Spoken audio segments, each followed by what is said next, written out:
حبايب قلبي، عاملين ايه؟ يا رب تكونوا بخير. لو اول مره تشوفوا قناتي ما تنسوش الاشتراك في القناه وتفعلوا زرار الجرس علشان يوصل لكم كل فيديوهاتي الجديده. وكمان يا ريت لو الفيديو عجبكم تعملوا لايك للفيديو. حبايبي واصحابي على فيسبوك، ما ننساش نعمل لايك للفيديو، متابعه للصفحه وشير للفيديو. والناس اللي محتاجه قراءات خاصه تتواصل معايا على رسائل الواتساب اللي عندكم على الفيديو. تمام. طيب النهارده هنعمل مع بعض قراءه للمتخاصمين المتباعدين اللي في ما بينهم مشاكل، اللي في ما بينهم زعل.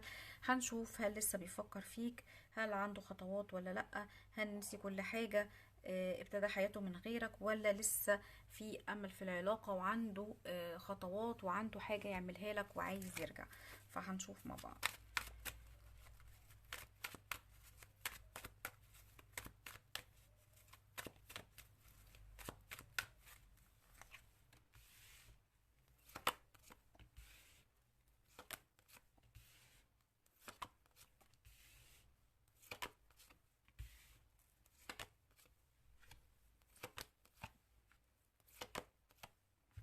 طيب، أول حاجة شايفة ان الشخص ده يعني عايز يقولك كده ان انا آه، مش عايز اعيش وانا بعيد عنك، او مش عايزة ابعد عنك، ولكن البعد اللي ما بيني وبينك دوت هو الحل المناسب او هو الافضل ليا وليك دلوقتي. تمام.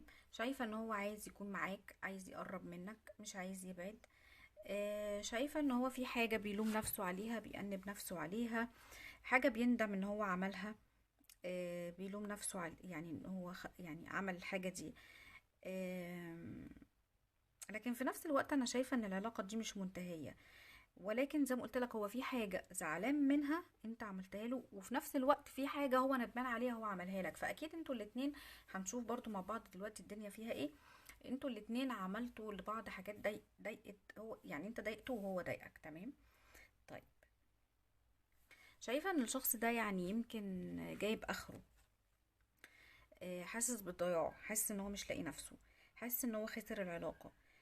شايفة ان هو آه، بيحاول ان هو يقتحم حياتك او بيحاول ان هو يدخل في حياتك مرة تانية. زي ما قلت لك في الاول، مش عايز يبعد، مش عايز يستسلم، مش عايز يعني ينهي العلاقة، مش عايز اللي ما بينك وما بينه كده ينتهي فجأة. ولكن زي ما قلت لك هو برضو في حاجة هو زعلان منها منك انت عملتها له. تمام. ولكن انا شايفة ان في بداية جديدة معاه. رغم ان هو عمل لك برضو حاجة كبيرة ضايقتك، يعني انتوا الاتنين ضايقتوا بعض. تمام. كل واحد فيكم عمل حاجة كبيرة ضايقت الشخص التاني او اذت الشخص التاني او جه على الشخص التاني. تمام. برضو في هنا حاجة ان الشخص ده مطمن لك طول الوقت، الشخص ده ضامنك طول الوقت، عارف ان هو ان انت شريه، ان انت استحالة ان انت تتخلص منه او ان انت تنهي العلاقة. عارف ان انت مش هتبيعه حتى لو هو جرحك، حتى لو هو اذاك، حتى لو هو وجعك. عارف انت ممكن تاخد موقف، ممكن تزعل، لكن ما ينفعش ان انت تبعد عنه او مش هتقدر ان انت تبعد عنه. تمام. الشخص ده شايف ان انت ممكن تيجي على نفسك طول الوقت او وتسامحه وتغفله. آه، لكن مش هتقدر تبعد زي ما قلت لك. فعشان كده برضو ممكن يكون هو اتحول عليك، او يمكن يكون بيجي عليك لان هو ضامن وجودك، او لان هو عارف ان مهما حصل انت لا يمكن تتخلى عنه، لا يمكن تتخلى عن مشاعرك ليه. تمام. آه كمان انا شايفه ان هو شايف في الوقت الحالي ان هو لو بعد عنك ولو دراعك ووجعك وجه عليك، هيرجع يلاقيك مستنيه، هيرجع يلاقيك فاتح قلبك تاني. وده طول الوقت اللي بيخليه يغلط وبيخليه يعمل الغلط من غير ما يسأل نفسه هل ده هيوجعك ولا لا، لان هو عارف ان انت استحالة تتخلى عنه، او انت استحالة ان انت تبعد عنه في يوم من الايام.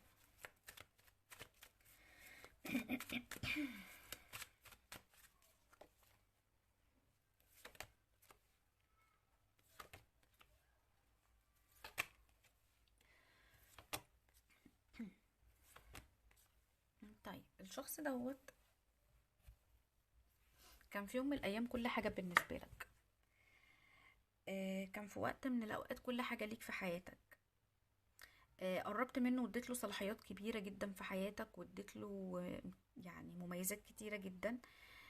آه، ولكن انت دلوقتي اتغيرت، ما بقيتش قادر تسامح، بقيت عايز توقفه عند حده. يعني هو ضامن ان انت هتسامحه، لكن انت لا، انت اتغيرت، انت ما بقيتش انت، هو مخدوع فيك، هو فاكر ان انت بتاع زمان. لا، انت اتغيرت. انت ما بقتش دلوقتي عندك قدرة ان انت تسامح ولا تغفر. انت عايز توقف عنده حد وعايز تاخد حقك منه. تمام. لان كمان شايفة ان الشخص ده شوية عمل خطوات غير مسؤولة، وزي ما قلت لك شايفة ان هو بيلوم نفسه عليها. لان هو ممكن يكون اختار حاجة غلط، وفي حد ساعده، حد قواه على الحاجة الغلط دي ان هو يمشي فيها. شايفة في ناس حواليه اتلعبت بدماغه، اشتغلته يعني بمعنى اصح، وضحكت عليه وخليته ان هو يعمل حاجة غلط او حاجة مش كويسة، بوظت العلاقة او بوظت الدنيا ما بينك وما بينه. تمام. عايزة اقولك على حاجة. الشخص ده انت لو فكرت في يوم من الايام ان انت تبعد عنه او ان انت تسيبه، او ان انت تديله ظهرك يعني وتبعد، شايفة ان الشخص ده مش هيديلك الفرصة دي، لان الشخص ده مش من الاشخاص اللي ممكن يسيبك ان انت تمشي وتسيب العلاقة. هيدور على اي حاجة، هيدور على اي ثغرة تخليك ترجع تاني للعلاقة دي او تقربه منك تاني. تمام.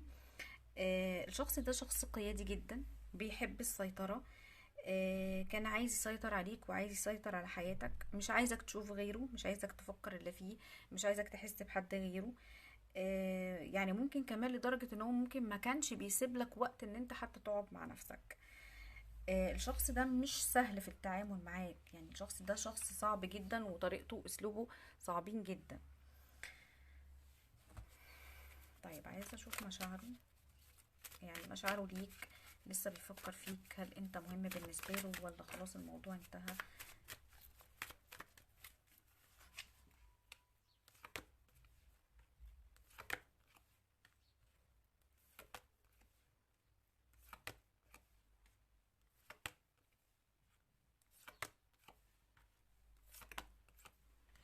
طيب، انا شايفة ان الشخص ده بيفكر ان هو ياخد خطوة ناحيتك، بيفكر ان هو ياخد خطوة ناحية العلاقة. عايز يحصل استشفاء ما بينك وما بينه في العلاقة. الشخص ده عنيد، الشخص ده مش شايف غير نفسه. وبيعرف ازاي يزهقك في العلاقة. ولكن عايز ياخد خطوات ليك. تمام. عنده برضو مخاوف، الشخص ده خايف وقلقان طول الوقت. على قد ما هو عايز العلاقة دي تستشفي، لكن عايز انت وهو اللي تستشفوا. لكن هو خايف ان انت تستشفي لوحدك، خايف يعني تدخل في علاقة تانية او ترتبط بحد تاني. فعايز يقرب منك، عايز يحتويك، عايز يسيطر عليك. للأسف الشخص ده أناني، يعني مش عايزة غير اللي انت تفكر فيه، ومش عايزة غير اللي انت تفكر في العلاقة، يبقى هو شغلك الشاغل والعلاقة شغلك الشاغل. تمام. في نفس الوقت هو شخص ذكي جدا، عارف ان انت مش هتصدقه تاني بعد الموقف اللي عمله معاك.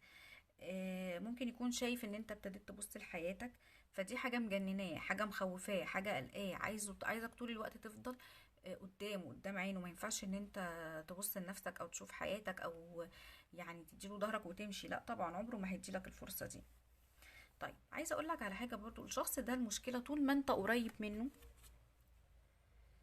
هيحسسك ان عنده اهتمامات تانية غيرك، هيحسسك ان انت مالكش لازمة في حياته. تمام. لانه للاسف اول ما بيضمن وجودك بيبعد، ودي المشكله اللي ما بينك وما بينه. زي ما قلت لك في الاول، هو ضامن وجودك، فعشان كده هو بيقرب بمزاجه وبيبعد بمزاجه. تمام. ولكن برضو انت كويس ان انت اتغيرت معاه. فتغييرك معاه دوت، وان انت عايز تقف قدامه وعايز تاخد حقك منه، ده محسسه ان خلاص اللي هو بيعمله ده خلاص ما بقاش ليه لازمه، وان هو مش قادر ان هو يحقق هدفه معاك. تمام. شايفة انه طول الوقت الشخص ده بيتظاهر بالقوة، عايز يبين لك ان هو حياته ماشية عادي، ان هو ما عندوش مشكلة، مش عايز حد ان هو يشوفه ضعيف. شايفة ان الشخص ده خلي بالك مش هيبطل ان هو يعمل محاولات علشان يسترجعك او علشان يرجعك تاني للعلاقة. عايزك تثق فيه مرة تانية. لان للاسف زي ما قلت لك انت فقدت الثقة فيه، فهو عايزك تثق فيه مرة تانية. شايفة ان هو ممكن هيفاجئك برسالة، هيفاجئك بمكالمة. ممكن تحس ان هو يعني بيجس نبضك، ممكن يدخل حد ما بينك وما بينه. شايفة ان هو عايز يدي فرصة للعلاقة، مش عايز ان العلاقة تنتهي. لان هو عارف ومتأكد وحاسس ان انت حاجة ملكه، حاجة بتاعته، وما ينفعش تروح لحد تاني، او ما ينفعش ان انت تخرج من حياته، ما ينفعش ان انت تبطل تفكير فيه. تمام. فعايزه اقول لك على حاجه، انت عشان ترجع للعلاقه دي وانت مطمن لازم تختبره. ما ينفعش رجوع وخلاص، لا، لازم تطلب منه طلبات، او لو كان في وعود هو وعدها لك لازم يوفي بوعوده دي ناحيتك. مش بس رجوع وبس، لا طبعا ما ينفعش. تمام. انت الشخص المفضل بالنسبه له، وهو شخص يعني بيحبك وعنده مشاعر ليك، ولكن هو يمكن حب الامتلاك عنده اكبر من حبه يعني كشخص ليك، يعني هو حاسس ان انت حاجة ملكه. تمام. فلازم تعمل زي ما بقولك علشان تضمن ان هو ما يخونش ثقتك تاني، او ان هو ما يوجعكش تاني، او ان هو ما يبعدش تاني، او ما يكررش التصرفات الطفولية اللي هو بيعملها دي. تمام. طيب حبايبي، دي كانت قراءتنا النهارده، اتمنى رب انها تكون عجبتكم. يا ريت لو الفيديو عجبكم ما تنسونيش في لايك وشير وكومنت حلو. باي باي.